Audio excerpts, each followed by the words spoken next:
Broadcasting live from the interplanar beacon on the plane of Ravnica, this is Tap Tap Concede. Hello, I'm Graham. I'm Ben. I'm Nelson. And this week we are talking about War of the Spark. Spoilers. I love that the set code is just War. Yeah.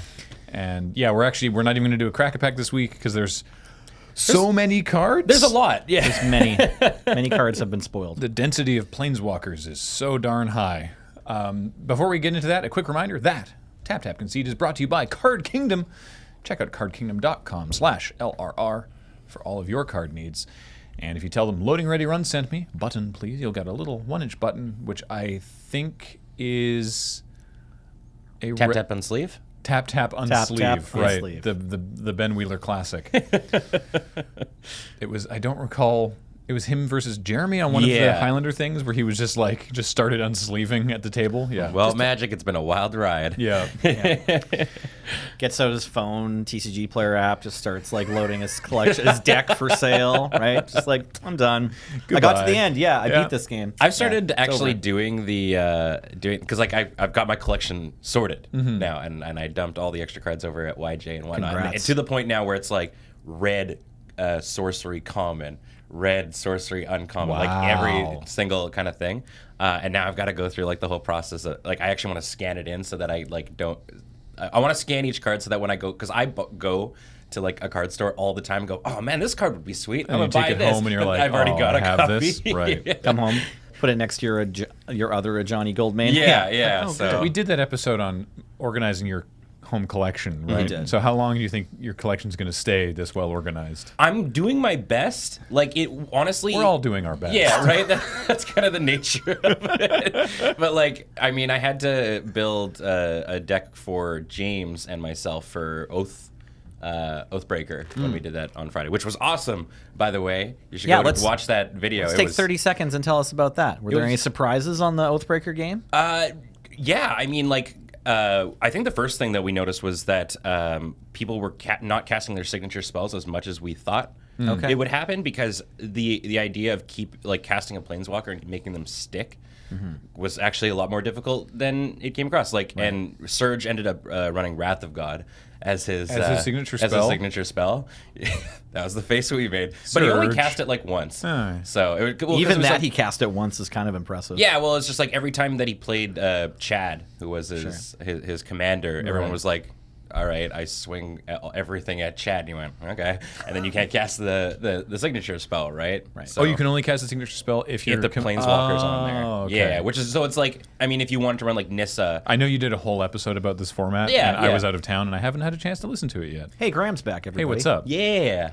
But yeah, I think having PAX. a one-man great. signature spell, or one with a cost reduction strap to it, is good. Well, that was the thing. Yeah, Cameron Treasure Cruise, which was kind of secret tech, but he got close. I think he was past half of his deck near the end of each game and whatnot. Wow. Because it's a 60 card format, right? Oh, okay. Yeah. Oh, wow. All right. Okay. And Anyway. so you were saying you built the decks. Now you need to I've your already put collection. them back away nicely. Great. Already filed all the Oathbreaker cards back. Yeah. The only part that's a little bit wiggy with this sorting system is there are random one-off ones that I had to it's where do I put Birthing Pod? Do I make a pile for rare green artifacts that's just one card thick, or do I just put them in the artifacts? And in the end, I just ended up putting it in artifacts, rare artifacts and whatnot. But since you mentioned PAX, actually, just a brief thing before we get into talking about War of the Spark spoilers, was that I was at PAX East where they were having the Mythic Invitational, and it was really cool to see. As you would have seen if you watched the stream, the bulk of the broadcast on the first 3 days was done from a booth on the show floor, not even the esports arena area, but it was this very fancy booth that they had set up for this purpose, and they had the commentators right at the corner of the booth, and above them was a giant screen that was playing everything that was on the stream.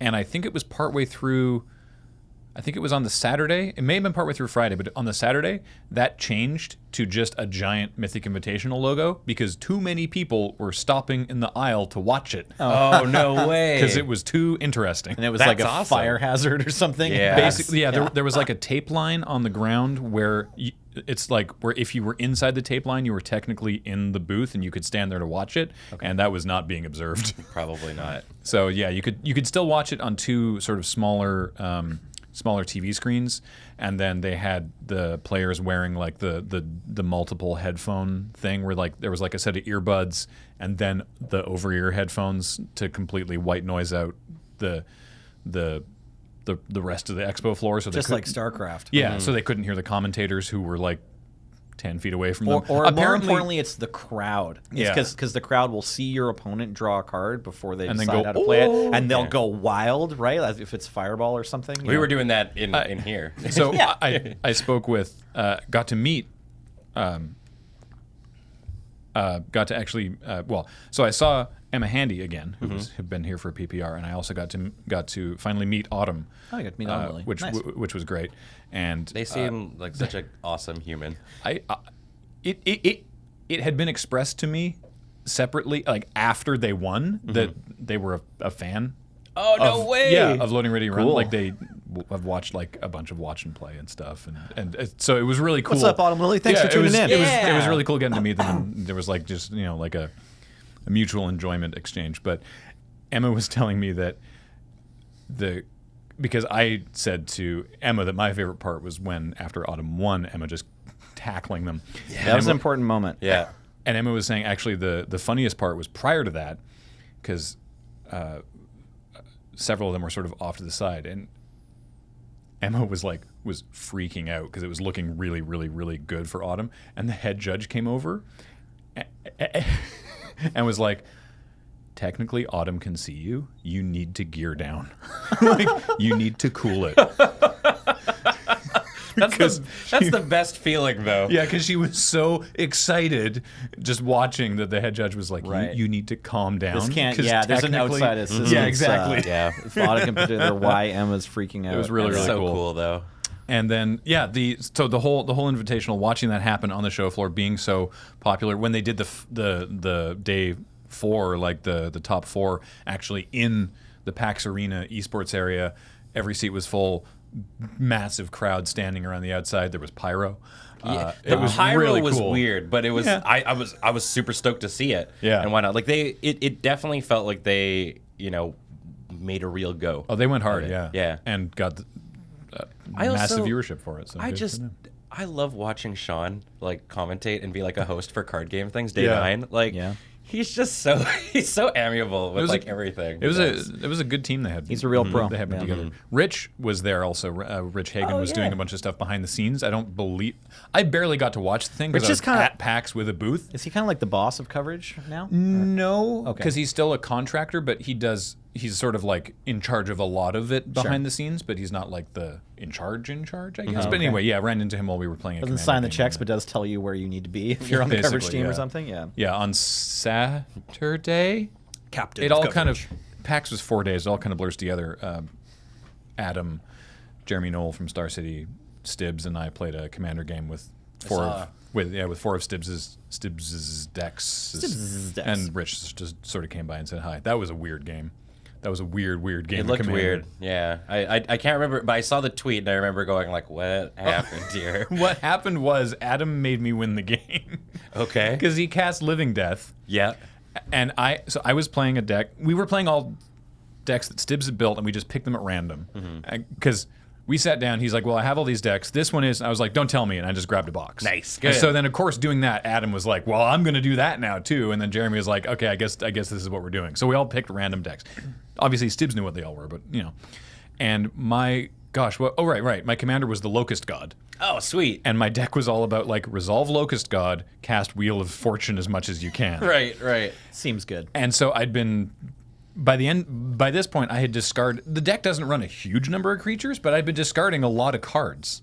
We did like Jeremy and I, because he made a Consecrated Sphinx, and then I Phyrexian the Metamorph? Thank you. Cloned it? Phyrexian metamorphed his consecrated sphinx. Yeah, you did. Oh, God. So I passed the turn to Stibbs, and he's like, I draw a card.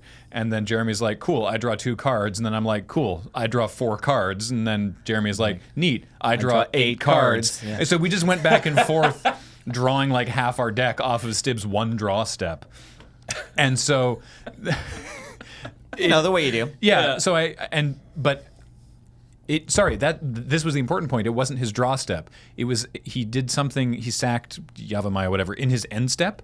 Okay. And so then went to his turn, and he was like, "Hey, do you have a reliquary tower?" Because Jeremy had a reliquary tower. He's like, "Do you have a reliquary tower?" And I'm like, "No." He's like, "Okay, that was in your end step. You need to discard." And I was like, "Oh no, I wouldn't have drawn all those cards if I'd known." So I had to pitch a bunch of stuff. So Adam casts Living Death, and I'm like, "Oh, okay. Well, I probably got like 3 creatures in my bin." No, I had a lot of creatures in my bin. One of them was Perforos. Oh, so everything just gets hasty haste. Yeah, and no. domes your opponents. That's the one. Oh, right. Yes. Every that's creature. The key thing. So the Perforos comes in, and because we had some judges there that had to, because all 4 players had ETB stuff happening, and it was like, okay, everything goes on the stack one way around the table, and then resolves the other way around the table. And so, like Perforos, I had like 7 creatures, so there was like 6 different Perforos triggers. But the real thing was I had, oh gosh, it's a little Phyrexian artifact creature, Psygnosis Crawler. Psychosis Crawler. Sorry, Psychosis Crawler, not Phyrexian. But so it's a 1/1. It's a. Did you pull up Psychosis Crawler, James? It's star. It's either a star or a it's 1/1 that gets +1/+1 for each card in your hand. Yeah. Also, And then more relevantly, whenever you draw a card, each opponent, right there it is. Each opponent loses 1 life. So it was that one, and Popular a card, commander friend. a card I've never seen before. It's a Merfolk. It's an old border Merfolk that when it ETBs, you Wheel of Fortune. It's a creature that's just ETB. Whirlpool Warrior with a kicker. I think that's it. Yeah. Well, no. It ETBs and does a thing, and then you can also pay a red. It's a blue card. You can pay a red and sack it and do it again. Oh wow. Okay. Yeah.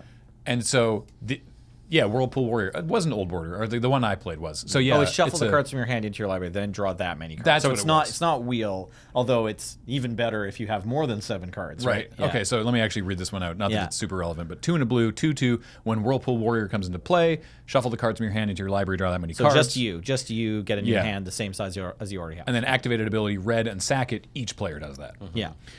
So these all came in at the same time. So I was like, okay, cool. So you all take like 8 or 12 or whatever from Perforos triggers. Then I shuffle these like 12 cards back into my library and draw 12 cards, and Psychosis Crawler kills you all. Classy. Yeah. So it all worked out. Sweet. Very, very weird Commander game, but it was super fun. Commander's just a weird format. Commander's- too. I love it. It's my Do you think favorite any of these format. cards will be relevant in Commander? Several. Let's segue. Yeah. Several. Because of them. we promised to do War of the Spark trailers, and we didn't even crack a pack, but we did tangent for 13 minutes. That's okay. It is okay, but the hey, way we do. this Yeah, no, podcast I'm proud of is ourselves. this podcast is also brought to you by you at patreon.com/LoadingReadyRun. Thank you, James. Yep, no worries. I was excited to do that. I was like, how much longer are they going to go before I get to do this? So yeah, Smooth as there's possible segue. Yeah, there's been a lot of cards spoiled. There's been some leaks. We're not going to talk about those, but there's been a lot of cards spoiled from War of the Spark, and it's looking like a pretty exciting set. Planeswalker in every pack, and a command in every corner. There's so many new Planeswalkers. They all have a static ability now as well, so they also you can't just ignore them. They sit there and do a thing.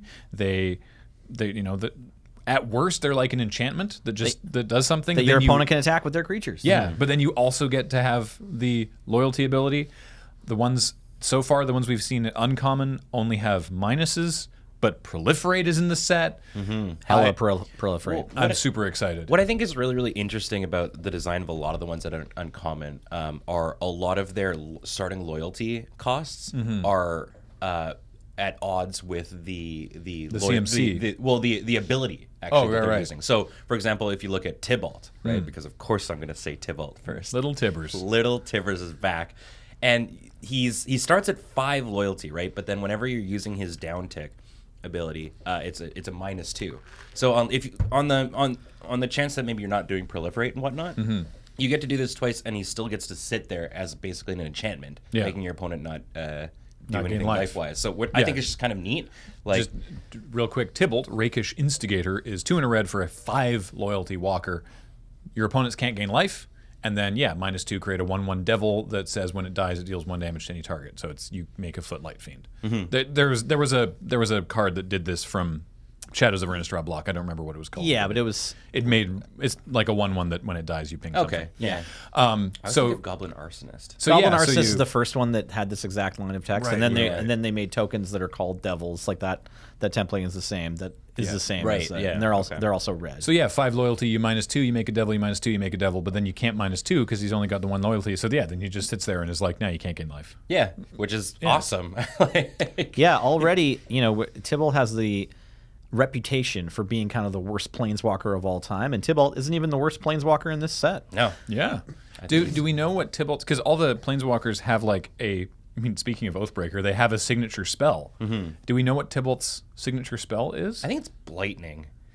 Really? In this set? Oh, not in this set. No, Right. yeah, they Sorry. all have a signature I spell see that's what you're printed saying. Yeah. in the set. No, Yeah. I'm just remembering the Sorin versus Tybalt thing. Oh, There's a okay, special okay. Blightning That's right. art that's like Tybalt's face. That is a cool Blightning. I can't remember. Okay, so it's probably God, if they spoiled brought if the Blightning planeswalker's spoiled, but I know that he has Because- also a friend, because they also have familiars. Most of Right? the... Well, that might be... Oh yeah, Tybalt's they get- Rager. Do they get a? Okay. Do they all get a familiar or a spell, or do some of them get both? They get, maybe They get Okay. one. They get the Planeswalker and another card that Okay. references or involves them in some Right. Yeah, so so his Rager is just a slightly better devil token, basically. Oh, it's like the Timberwolf. It's like 1 in a red for a 1/2, and it has 1 in a red gets +2/+0 until end of turn. I think there was this card, but maybe had First Strike or something from Shadow's block, and then when it dies, it deals 1 damage to any target. I love all the flavor text in this set so far. the flavor text team. Yeah, I saw some tweet about who they are or whatever. The flavor text. So the flavor crew text on just Tybalt's killed it on Rager this set. is Yeah. attributed to Judith, which is find out whose that is. I like its energy. Yo, whose devils is this? Check out this weird dog. Actually, while we're talking about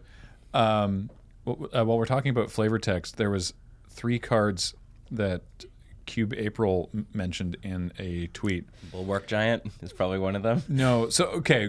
The Bulwark Giant was amazing. That one just got spoiled this morning, and it's 5 and a white for a 3/6 ETB. You gain 5 life. So it's Watchful Giant I think is a better card for limited, but whatever. But yeah, the flavor text attributed to Gideon is where did she come from? More importantly, are there more like her? But no, it's the ones that Cube April linked to. So Flux Channeler. 2 and a blue for a 2/2. Whenever you cast a non-creature spell, you proliferate. And the flavor text is inform our allies in the 10th and throw the circuit. It's about to get weird. Then Some pretty good movie writing there. Yeah. Spellgorger Weird. Yeah. 2 and a red for a 2/2. Whenever you cast a non-creature spell, put a +1/+1 counter on Spellgorger Weird. They combo together. And their flavor text is freed from their respective labs, the 2 weirds formed a partnership feeding on the arcane energies of war. Because they said, get a hold of our allies in the 10th, it's about to get weird. So 2 different Izzet labs have released their weirds. The other one being the Spellkeeper Weird, 2 and a blue for a 1/4, 2 and tap and sack it, return target instant or sorcery from your graveyard to your hand. They worked well as a team, but they knew it couldn't last forever. I didn't see it the first time, but looking in like the Yeah. bottom right corner, you just see the Gorger being like, "Hey." Oh, and the Spellkeeper's in the bottom yeah, of is the it? That's Yeah. right. Yeah. Let me eat the spells. Hey, Dave. Okay, so those are some powerful limited cards. Yeah. Commons too. Yeah. Yeah. The Flux Channeler is uncommon, but still. Oh, sorry. Okay. But the 2 weirds are common. Nice to see weirds again, because there weren't any in the guilds or No, allegiance. Guilds of Larvae didn't feature any weirds, did it? I don't think so. I don't believe there were any weirds, no. They're a special breed. Yeah. Only come out on special occasions. Speaking of cool Izzet cards, Yeah. from spoils today. I think honestly, one of the most interesting ones is a role reversal. Okay. Because You said is this the weird switcheroo? yes. Okay, what does this one do? So it's blue red for a sorcery. Exchange control of 2 target permanents that share a type. Okay. And I really like the idea of, because there's a lot of like sweet planeswalkers in this set, but there's also a lot of like planeswalkers in this set. Yeah. Of being like, here, have my 1 loyalty Tybalt. right. I'm gonna take your Liliana or something You're like that. super relevant. Your yeah. Ugin that hasn't been spoiled yet or whatever. and Take your Nicol Bolas. Yeah. Actually, speaking of Planeswalkers, let's talk briefly about our spoiler card. Yeah. Nahiri, Storm of Stone. We got to do a fun spoiler video for this one. 2 Boros, so 4 mana hybrid Planeswalker for 6 loyalty. Heck of a static ability. As long as it's your turn, creatures you control have first strike, useful if you're attacking in Boros. Why would you do that? And equip abilities you activate cost 1 colorless less, or 1 generic less. So there's some great comments in the subreddit being like, oh, well, this completely breaks Skull Clamp. Yeah. It was like, oh, good. We finally figured out how to break Skull Clamp. Yeah. Those people were joking. Don't worry. And then -X, Nahiri deals X damage to target tapped creature. So, like, at worst, Nahiri is sorcery speed, destroy a creature with 6 toughness that presumably has attacked you. That part sucks, I guess. But, like, that's fine. And then upside is big. Big upside. Yeah. I'm curious to see if, because I don't think any have been spoiled yet, if there's any cool equipment coming in this set. I haven't seen anything. I don't think I've seen any yet. Yeah, because like there might be some. I'm like, because I'm just from like a constructed standpoint, I'm trying to think if there are any like super dope equipment at all. Right. Really, I mean, like, I don't think there are any, but I'd be curious to see if maybe there's something that happens here that brings it around, maybe. But I mean, even then, just like giving all there's your some things pretty first cool. strike Like there is cool stuff from Dominaria. There's Blackblade. the sigiled sword of Valoron. Oh yeah, right. Yeah, that's a good card. The Blackblade Reforged. There's, I don't know. I'm just thinking of limited now, where I'm like jousting lance, but maybe not for standard. Yeah. Right. Well, either way though, right? Like, I mean, I'd be interested to see if there are, because this is at uncommon. Yeah. And you're going to be seeing maybe a semi-decent amount of Nahiri when you're playing limited and whatnot. I'd hope that there will be some cool equipment to gain some profit off of that ability. If not, this is still a fairly solid limited card that can just come down as like a removal spell for a creature that's already attacked and then have a cool upside. Yeah. The equipment that immediately jumps to my mind, because I think if you're like her cost reduction ability, I mean, most times when you see a cost reduction ability, that's the most powerful thing on a card. Yeah. So you want to maybe think about equipments that you're hoping to activate and like attach more than once per turn. Like where you attack and then move it to a different creature. Or it like gives the creature an activated ability, so then to use it a second time, you need to re-equip it to an untapped creature the or something like that. Screaming Shield. Yeah, so Screaming Shield if you're doing like a 3 different packs draft maybe. The one that jumped to my mind immediately was Dragon Throne of Tarkir. Because this was like not a very powerful card, but like in tokens, if you got to like lots of mana, you could then like tap 2 of your creatures to, equip and activate this thing. And so if you're equipping twice in a turn, she brings down a cost by 2. So I don't know. Yeah. This card's probably not good, but I also like how well she synergizes with her sort of signature spell, which is Nahiri's Stoneblades. It's 1 in a red. It's a pretty sweet combat trick. 1 in a red for an instant. Up to 2 target creatures each get +2/+0 until end of turn. So useful for if your creatures all have first strike because you have Nahiri. yeah, this is like just as good as a Symbiosis or whatever, or better if you're attacking. Nice one. So what else do we I hope she finds her friend. I hope so too, yeah. Can we talk about honestly one of the weirder cards of the set? Sure. Excluding the weirds, obviously. Stranger cards. Actually, sorry, just very, very briefly. I love that Sorin and Nahiri are just fighting each other. Yeah. I saw some comments that were like, or one comment anyway, that was like, oh, I think it would have been cool if they were like, we're going to put aside our differences for now, but then settle this later. And I'm like, no, I think it's way cooler that they're like, we don't care. We don't care. Yeah. Bolus is doing his thing. We are so mad at one another. We're not getting involved. We are going to kick each other's ass. I think it's hilarious. Anyway, so I'll be right there after I kill Sorin. yeah. Leyline Prowler. Yeah, what the heck is this creature? This is the vampire nighthawk of weird dogs. This utter nightmare beast. It's 1 black and a green for a creature nightmare beast. Yeah. And it's a 2/3 with Death Touch, Lifelink, and you can tap it to add 1 mana of any color.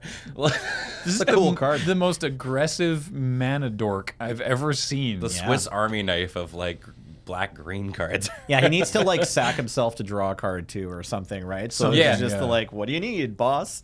Shout outs to YW Tang's amazing use of light here. Yeah. Oh, the fire looks very, very It's cool. so cool. So yeah, 2/3 Death Touch lifelink for 3, and then randomly taps for mana. I love it. I love it so much.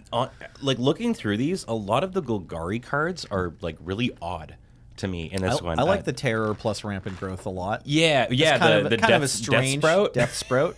Yeah. More amazing art coming your way from Sub McKinnon here. So black, generic, and a green. Yeah. For instant, destroy any target creature, no restrictions, and search your library for a basic land, put it on the battlefield tapped. Terror Rampant Growth. Wow. Yeah. Same converted mana cost as Wilderness Reclamation. Well, that was the thing. So I was reading like a lot of the comments on Mythic Spoiler, and people were just like, was anybody asking for this card? And then like me, I'm just like, no, I wasn't asking for it, but this thing's sweet, and I'm excited about it. Yeah, I saw someone tweeted, I can't remember who was just like, is there a black-green commander deck that doesn't want this? Yeah. Yeah, I wasn't asking for it, but now I know that there was a void in my life that only it could fill. I was kind of asking for it. I actually did try to play some Golgari Reclamation earlier in the format. What I'm excited about, because you mentioned Commander, is that this thematically passes the bar to go into my Sapling of Kolfanor deck. Because it's a kill spell that involves plants.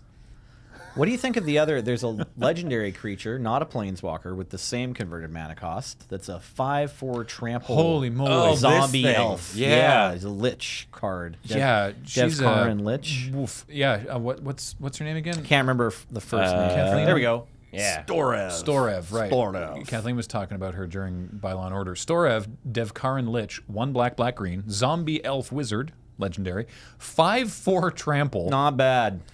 Those And are then- stats right there. But where's the downside? Yeah. No, there isn't. Whenever Storev deals combat damage to a player or planeswalker, return to your hand target creature or planeswalker in your graveyard that wasn't put there this combat. So She always needs to give your creatures a little minute to rest before they get back up. But- she's a kind-hearted wow. zombie elf wizard. wow. Yeah. So far, this set's been super cool. Yeah, I think that the downside is you don't get guaranteed value. Like, I think this is like, if not a constructed card, it's just like kind of a hair away. Keep in mind, we never saw, I don't think yet, a standard deck that really played that last cool Lich from Guilds of Ravnica, right? The Underrealm Lich. I thought for sure that thing would be and it's playable. just I think not. it's kind of a combo enabler, maybe still, but but this is like really great looking stats and a really good ability. You just don't necessarily get anything out of it the minute you play it if they kill it right away. So I mean, 4 toughness is always pretty huge, I think. Lava Coil is pretty common in this That's format, the thing. yeah. The lava coil is the. I mean, you don't want to complain about these stats. These are good stats. Yeah. can I talk about the biggest blunder? Sure. Okay. Dovin's Veto. Oh yeah. Which is a new counter spell. It's Dovin's signature spell because of course it is. Instant. This spell can't be countered. Target non-creature spell. So it's white, Why is it not white blue? Yeah. What? Why is this not Dovin's ban? Why is the Dovin's ban? Yeah. You'd think that from what the R&D, the card naming team has given us in the past, they would have wanted to slam that pun in there, but maybe it would have been too confusing. Well, speaking of which, I want to talk about another legendary creature briefly, which is this is absolutely me being the quintessential Magic player of give us what we want. No, not like that. So this is they finally made a legendary creature card for Fibblethip. Yes. Yeah. And it's awesome. The absolute mad lads, they did it, and the actual text of the card is great. It just doesn't look like Fibblethip. That's my only complaint. The art is awesome. It doesn't look like Fibblethip. So, legendary creature, 1 and a blue for a 1/1 homunculus. When Fibblethip the Lost enters the battlefield, draw a card. If it entered from your library or was cast from your library, draw 2 cards instead. And whenever Fibblethip becomes the target of a spell, shuffle Fibblethip into its owner's library. So you can definitely get some cool shenanigans surrounding it. But if you look at even things printed in this block, you look at Captive Audience, you can see Fibblethip is sitting. There we go. Second row back, right? Or- Yeah. Yeah, he's Right. this teeny, squat little, tubbo with a giant eye head that's the same size as his torso. And then there's a new version of Totally Lost in this set where he's managed to find his way on top of Bolas's God Pharaoh statue. Yeah. Because, of course, Bolas had to build that statue. Yeah. Yeah, you're invading and you need to find Yeah, time. he's green. Yeah, he's green and he's this little Right, his eye is like half of his body and his torso. Yeah, there's totally and there's the lost. original Fibblethip, and then you look at him on his new legendary card. It's just way off. They gave him a human sort of head on his. Well, he's gangly. Yeah. He's cut. He's got the I mean, he's got a bit of a gut, but he's got like pecs. He has like a normal mouth, but I mean, he's got a really long jaw, and we don't know what his skin texture is like. So like maybe his mouth is just like it can come. It's like anime, like it can come down to a little one dot. Like his mouth can be 1 pixel, or his mouth can be half of his head, like an excited. His body proportions is what's confusing me. Yes, Right. no, like because like he's clearly got like a neck thing going on, whereas before it's like his head was his like eye and whatnot was just like this protrusion from his shoulders. Yeah. Like I he mean, like you had a look at, big like- mump. You look at the art on Doorkeeper, which is not Fibblethip, but is functionally the same homunculus kind of creature to Fibblethip. See, and it's just like body and eye head are like all one. This is useless for the audio version of the podcast, but anyway, Go get yourself a copy of Doorkeeper. presumably there will be some sort of like promo art of Fibblethip at some point. But I love You gave it. us what we want. Now we're asking for more. Well, Give us promo Fibblethip. That's what I was saying, right? It's like, give us what we want. No, not like that. Erase his pectoral and bicep muscles. I think that the artist whose last name I can't quite make out, it's Jesper, is it Esping? Is it icing? Isling? I can't remember her. Sorry, Jesper. I see the name a lot. Anyway, the art is great. I think that I consider this a art director problem. The card is great. I love it. I love the flavor of the card, and I'm just glad that it exists. Yeah, I wonder if like maybe they just had to make this decision in order to communicate better the kind of worry that Fibblethip has. Like we've been following Fibblethip a bit. He's looked been pretty a worried in the fan, original. fan popular card. Yeah, I guess so. I don't know. It's like if you put your lips to your, It's hard not to look worried if your entire head is one eye. What just if- like What if this entire time though, all like the Fibblethips that we've thought have been seen have been random, different homunculus? homunculuses, and this or homunculi. Homunculus. Yeah. I have no idea. And this is the actual one, but there's just like, we're totally lost and whatnot. What we thought was Fibblethip was just a random homunculus, and they were just like quoting a thing of Fibblethip or something like that. Yeah, Fibblethip's just not even in the picture at all. This has actually been Fibblethip the entire time. Yeah. oh, maybe. I do love that he showed up in this set. It's like Yeah. mass chaos and like the whole planet is at war or whatever, and he's just like, has anyone seen? Sorry. I think it might have been just as funny though to like not have him in this set, but then like if we go to another plane, then they print planeswalk. Yeah. Then confirming that he's a planeswalker. Well, like, as or was yeah, suspected. even if he somehow stepped through like a gateway Yeah. or something like that to a different plane. I still want confirmation because we've never had confirmation that planeswalkers can bring somebody else with them when they planeswalk. I know where this is going. So I still want confirmation of if that's the case or if Mowu is also a planeswalker. yeah, Mowu, loyal companion, the swollest dog in the multiverse. I've seen pictures of buff dogs, and this one is even buffer. this Mowu is the dog. Like there's the degree of what you call dogs. Like there's the boofs. Yeah. And like the Doggo, pupper. doggo, right? And then this Mowu is just a Bork. Yeah, big Bork over Wolf. here. 3 and a green for a 3/3 hound with trample and vigilance, and if one or more +1/+1 counters would be put on Mowu, that many +1/+1 counters are put on instead. So yeah, it says wherever Yangu goes, Mowu follows. Sometimes at his side, sometimes obscuring him from view entirely. So he is capable of following Yangu. So I guess Mowu can planeswalk, but only if only to follow Yangu. Maybe it's like you just if they're touching, then they can planeswalk together. Maybe, I don't know. Yeah. Help us out, R&D, lore section. We want to know the science of planeswalking over here. What's Yangu do, by the way? So Yangu is two Probably put and a +1/+1 green. counters on Yeah. Mowu. Yeah. Right. Yeah. Jiang Yangu, Wildcrafter, 2 and a green for 3 loyalty. Each creature you control with a +1/+1 counter has tapped to add 1 mana of any color. Okay. So he's like another Song of Fraley. And then, -1 to put a +1/+1 counter on something. Yeah. But like, what is super cool about this set too? Like, I know Yangu has already been printed before with the Chinese. That's right. Yeah, starter the starter packs. set. Global series. Yeah, the global series. series. The Yeah. product that was never intended to be a series, despite Yeah. being called Global Series. But like we've never really gotten a whole episode. we've never really gotten like a whole bunch about him. Yeah. But like we're getting all these cool new planeswalkers. Like I know like there's Davriel, Yeah. who is from the books. Oh. That's where Davriel's come from. It's from the Brandon Sanderson Right. novels. Okay. Cool.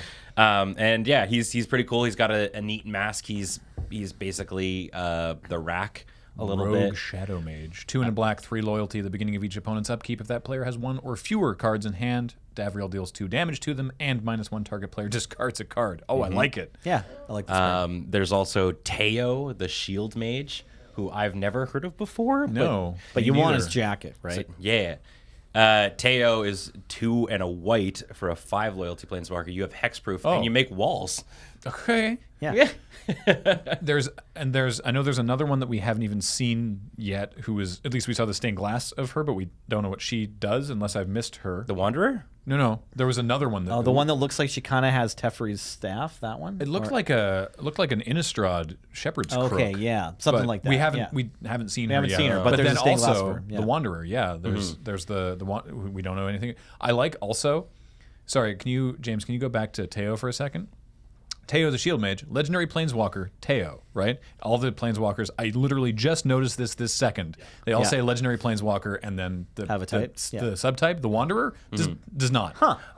Oh, I just noticed that literally now. that's really cool. Yeah. I had not noticed it until now. She's like nameless race. Mm. Wait, does that mean you can have more than one the Wanderer? How does the Planeswalker No, uniqueness they've rule changed. work? Well, the Planeswalker uniqueness rule Oh, they're legendary is just now. for like They're just other legendaries. cards that Right. might interact with Okay, it, right, like right. the That's still like super the cards cool. from the dual decks or whatever, or the So starter yeah, pack decks. Yeah. the Wanderer is 3 and a white for a legendary Planeswalker with no subtype. Yeah. 5 loyalty, prevent all non-combat damage that would be dealt to you and other permanents you control, and -2 exile target creature with power 4 or greater. So the same as Tybalt. You can -2, and then she just sits there. And you can't be bolted. Yeah. Yeah, so I guess along with like the value that you get out of Mox Amber when you do the rules change to Planeswalkers to make them just like fit under the legendary rules, you also, the rules change gives you some space to tell stories, right? Because like clearly the Wanderer is unknown to us and many of the characters that in the War of the Spark storyline, and one of the ways that they have of telling that is by not giving her a Planeswalker type. Yeah. So that's cool. Yeah, they've done some really cool things. Rules I wonder if swooping the in one, and being. wonder if the being one with the fun. crook is the blue planeswalker from the Global Series one. No, she's not. Do you have the art at all for that, James? It's I don't know like why you would. From see yeah, if I it's can- from a daily MTG article telling us about War of the Spark, but before spoiler season, from like I want to say a month ago. But yeah, she looks like she's got like cool blue and white armor. Not to say that she's necessarily those colors, but that's the She's the, glowing blue or something, right? Yeah. Yeah, Like she's the got like blue magic around really her, yeah. cool segmented armor, and there she is. Oh, Right. And then yeah, that okay, yeah. crook looks just like remember in Shadows The shepherd. well there was also a clue stone in that shape, Right. Okay. or not a clue stone, but A clue token. clue token that was Yeah. in that shape was showing up a lot. Okay. Right? So that's why people are like, is she from Innistrad? What's going on here? Because it's not Avacyn's collar, the symbol of her church. No. It's, but we've seen that shape before, and it was on Innistrad. So, but nobody knows who this is, and I'm excited to find out because she looks cool. Yeah, I'm always down for a new planeswalker. Yeah, Like, I love people. this whole thing. Reminds me, this is such a weird reference. There was that episode of the new Doctor Who series near the end of Matt Smith's run, where there was some sort of giant cataclysm, and they had like all the doctors from different timelines showing up in all the TARDISes, and everyone's basically sounding off, and then you get a shot of Peter Capaldi in there when he wasn't the Doctor yet, and it was like, wait, who was that? And then he became the next Doctor, and it was like, oh, cool. So I just like that it's like all the Planeswalkers. Wait, who are you? Yeah, where did you come from? We're planeswalkers. We've been here the whole time. The camera was just pointed elsewhere. Oh, okay, cool. I really do like this concept, though, that there are so many planeswalkers and people that we've never even heard of before because we've just been so focused on like the Gatewatch and like all that kind of jazz. I think it's great. Like, Well, if that was a problem for you guys, you sound excited about it. But listen, if it's been bothering you, I have good news. Nicol Bolas is going to eat all of them, and then there'll just be one planeswalker, and you can play as many different copies as they print of them. That would be so interesting if they were if this was their way of being like, I want to take a break from planeswalkers. Maybe it's possible. R&D was like, guys, planeswalkers. Well, we fucked up. So if you want to read a lot into that initial teaser, right, the one of spiraling around the stained glass and then going through. Candles. So going through Gideon's chest. Gideon's totally biting it. Going through Gideon's chest into the thing, and yeah, it shows all the candles with the one in the center, which you assume to be Bolas, and then all the candles start going out. But then that one also goes out. There's only one candle left lit afterwards, but it's not the one you assume to be Bolas. No, yeah. And so I'm like, wait, what's happening at this story? Liliana accidentally steals all the Planeswalker sparks or something? Maybe? Yeah. Can we talk about that trailer real quick? Oh my god! If you haven't seen the trailer, it's somebody got to make more their fun AMV than this podcast, right? Yeah. Somebody got to make their AMV from childhood. Yeah, their AFV. What's their animated music video? I see. Yeah, with like right. the anime videos, and you usually put some sort of Linkin Park song to it. That's what they did. I mean, look, when the Gears of War 2 trailer came out with that cover of Mad World, everyone was like, "Oh, this is amazing," and then everyone started doing it, and every single time it's like, "Oh, they're doing this thing again." But it's so good. Like this trailer, when it's like, oh, it's the down tempo, like piano cover of. I mean, what's the actual name of the song? Is it Come So Far? It doesn't even matter. Doesn't even matter. In the end. In the end. There we go. Thank you. Hey, anyway, yeah, the cover of In the End, and it's like, oh, okay, yeah, sure, they're doing the thing where they do the. God, this is good. This is a really good trailer, right? Like it's the thing. Hey, look, if it works, it works. Also, right? just the animation had like more production value than any other Yeah, thing that yeah. we've seen come out of People were very Magic. very It's like a favorably comparing it to a trailer for, say, a Blizzard product. Yeah. For example. It looks great. or like and a so, Final Fantasy movie. I got to meet Yeah. the person who directed this at PAX. Oh, nice. Yeah, Nice. gave him mad props. So what we saw in it was Liliana leading the Eternals, guided by Nicol Bolas, Dak Faden instantly biting it. Dak Faden's not even in the set. Like Yeah. he wasn't one of the planeswalkers with the stained glass. Oh, wasn't he? No. Oh, okay. But he was there. That was Dak, right? Yeah, oh, yeah, that was him. Maybe the director was like, "Hey, can we get Dak in just so I can kill him in the trailer video?" It's like, why not? We weren't going to print another Dak. Yeah. He's the greatest thief in the multiverse. Maybe not great at fighting zombies. Yeah, so Dak instantly bites it from get what it looks like the Eternals sucked like his spark out or his soul. Yeah, they the Eternal sucked out his spark and then sort of broadcast it, basically, sent it up to Bolas, sort of. Yeah. And then I don't think we got a full look at it, but it looked like it was Gideon fighting That was Gideon. yeah, 12 of them doing really well, and then getting stabbed by all of them. Yeah. And then it rewind. There's also I guess the two. What I think was the first time I watched it, I thought it was a mother and a son running away. But a lot of people looked at it as a brother and a sister running away because of Liliana's backstory. Yeah, right? I think watching it again on a larger screen. I watched on my phone and I was like, okay, it's a mother and son. No, watching it again on a bigger screen. Yeah, that girl's definitely younger than a mom, and I think it is definitely a sister and brother to make the connection with Liliana and Josu. Yeah, which is what sends that twinge, which is why then Liliana, I guess, sort of rewinds, and Liliana sends all the Eternals, starts sending them back through the thing. No, she sends them at Bolas. Oh, right, yeah. And then maybe in the other direction or something. yeah, and then I like that also. Bolas blows her up. Also, when she's considering it, she lifts her hand up, like the oath. Yeah, she's she considers the oath that she made to the Gatewatch, and then was like, "All right, we're gonna try and fight Bolas." Anyway, it's an amazing trailer. You should check it out. I guess we should talk about a few more cards before Yeah, we sign off. I haven't brought up a card that I'm excited about. yes, please do. You can't get it in a pack of War of the Spark, but it has a War of the Spark symbol. Oh, is this And- the box topper? Yeah, Or no, I guess the it's buy box? the Buy a Box promo. Tezzeret, Master of the Tezzy. Bridge. Yeah. Tezzeret's the buy box promo? Yeah. I'm a big fan of Tezzerets. So Interesting. when they printed Tezzeret, I want to say Master of Metal, which is 2 Tezzeret Planeswalker deck cards ago, I was like, maybe we are just supposed to play this in Paradox Academy because you can tick down immediately and dome your opponent. If you have 20 artifacts on the board, then you win right away. There's a word I didn't think I'd see again. Affinity? Yeah. Mm-hmm. I'm less concerned about that static ability, although it's good. And I think if you're playing this in like Commander or possibly Standard, you can get a bunch of value off of that. But I'm mostly just interested in playing it as a 6-mana potential win con off the +2 and Canadian Highlander. And I think it's going to... It like serves all these other functions, right? Like you can be a regrowth, or if you're way behind but also won't get attacked, you can maybe plus until you get the ultimate off. So the rundown of Tezzeret, Master of the Bridge, is 4 blue-black, 5 loyalty. Creature and planeswalker spells you cast have affinity for artifacts. So that's pretty wild. Okay. Yeah. +2, Tezzeret deals X damage to each opponent, where X is the number of artifacts you control, and you gain X life. -3, return target artifact card from your graveyard to your hand. -8, exile the top 10 cards of your library. Put all artifact cards from among them onto the battlefield. Wow. Now, Nelson, Yes.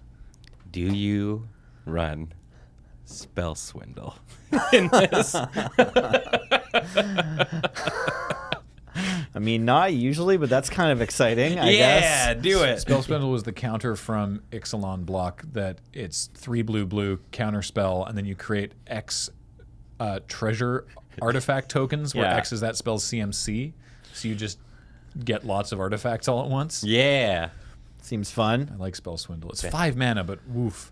You can janky. really... Treasure tokens with affinity is pretty hot, Mm-hmm. right? Yep. You know, letting you cast some colored spells, but not paying for the generic mana portion of them. I mean, there are probably better ways. I feel like Treasure Map just obviously goes into like those kind of decks Sure. and stuff. Like Treasure Map is You super strong. could play Spell Swindle too. This could be a standard deck, right? Is Ixalan Yeah. block still in standard? Oh yeah. Yeah. Oh yeah. Oh, Till October, no. baby. Oh no. All right, yeah. all right. And there's even one card from Ravnica Allegiance that makes treasures. Can play Smothering Tithe. Oh, Right. Yeah. Yeah. I mean, you probably shouldn't, but I guess you could play Smothering Tithe. Yeah. That card's dope in Commander. I discovered. Oh, right. Right, because any multiplayer games, right? Right. Yeah. It's much better. I mean, it's like I guess you're going down the Ristic sort of vibe of them.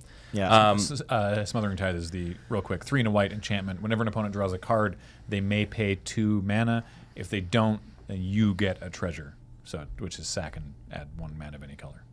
But yeah, I mean, it's possible that the most broken things you can do with Tezzeret are going to be in Standard or maybe Commander or maybe Modern that take advantage of the affinity static ability. Because again, I usually like to point out cost reduction abilities as the most powerful ones. But I'm just looking forward to it being kind of a toolbox thing that is a win condition in a deck with a lot of artifacts. Because by and large, the game of Magic the Gathering, with its thousands and thousands of cards, by and large, is quite well balanced. Obviously, there are some individual cards that are massive outliers, but generally speaking, they're very careful with how they do price costs for cards, and so anything that reduces the amount of mana you have to pay really skews things. Right. Like there's not that many numbers, right? Like a 6 mana spell like Tezzeret that's an expensive spell. So if you're taking a 4 mana card and making it only cost 3, that's a big deal. Right? Like if you play Or a Tezzeret, 13 mana card that already has its own cost reduction ability on it, and now you can apply the Tezzeret one. now Affinity only deals with generic mana costs, right? Yeah, that's right. The Eldrazi just came to mind just now, as I was like, they're mostly all generic anyway, right? Yeah, I guess. We were talking about this a little bit before, but I guess we should talk about it on the podcast. I think Aristocrats is finally here. Oh, right. Good. Aristocrats has it's present right now, but I think it just was missing a couple more pieces. And there's another Blood Artist coming on in. Very Cruel exciting. Celebrant is here.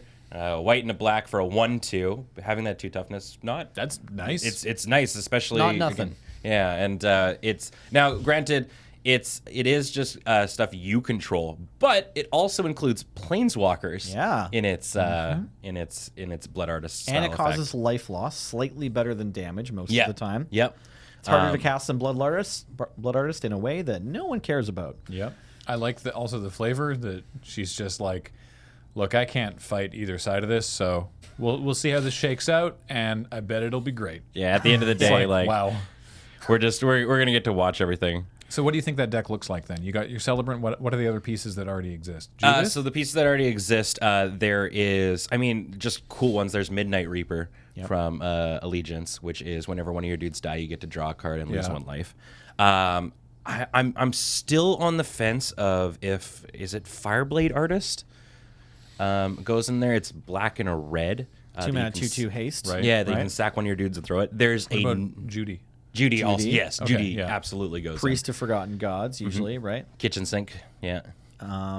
Yeah.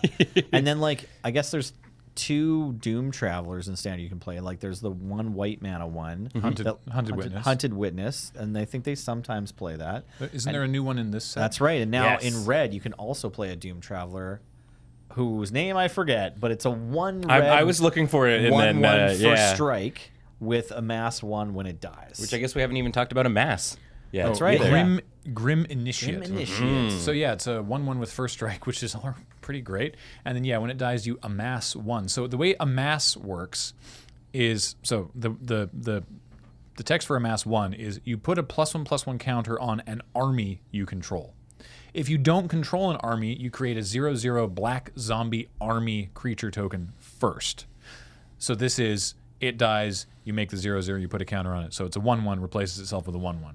The way that amass scales is if you have amass 2, is you put, correct me if I'm wrong, 2 counters on an army you control. I believe so, yeah.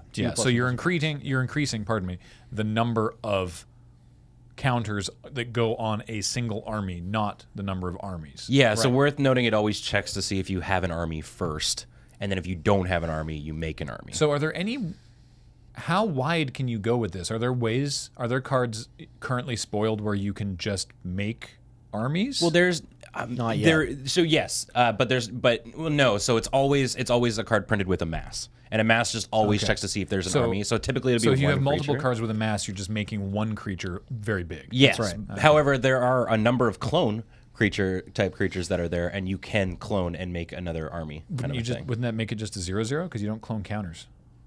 Yeah, if Does you're it? cloning your army token, usually +1/+1 Weird. counters Okay, aren't part of the values. I was reading the rules explanation article, and they said that there were ways to copy armies, but I'm just trying to. I thought it was the clone effect that they talked about. I can't remember. But normally clone effects don't copy counters. Yeah, I can't. So I can't recall. Huh.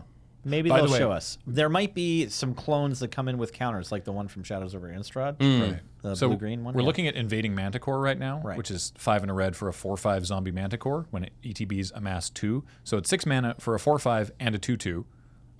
That's great. Separate from any mechanical stuff, there's a handful of eternal creatures. Yeah. And they all look rad. They look so cool.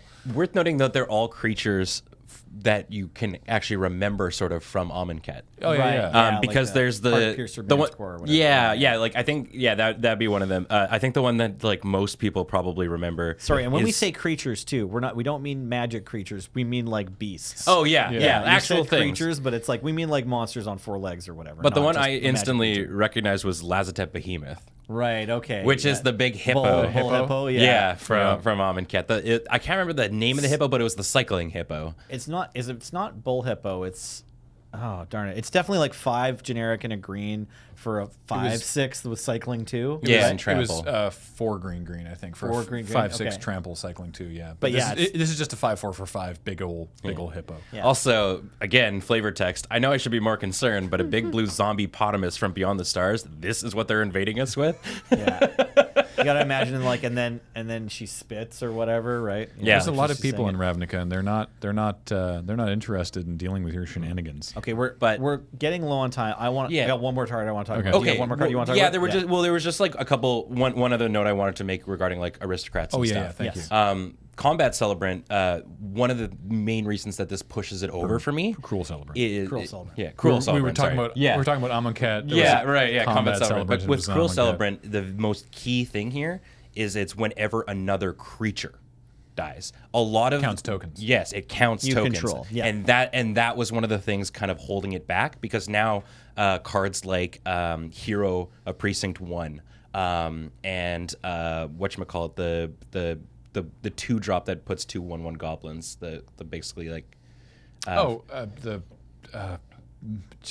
Instigator. Yeah, Goblin Goblin Instigator. Instigator. Like cards like that become a lot more relevant Yeah. now, Right. I think, because it's like, I mean, it's Judith doesn't count those ones, right? Yes, yeah. Most of and including like Midnight Reaper and a lot of the ones have been non-token creature. This one just is creatures, and I think that might get you there a little bit. I mean, it's only going to be 4, but I think that little bit is going to help push it over. And then there's just one other card that I'd be curious to see how it works, which is a rare. It's Dreadhorde Butcher, which is just red, black and red for a 1/1 with haste.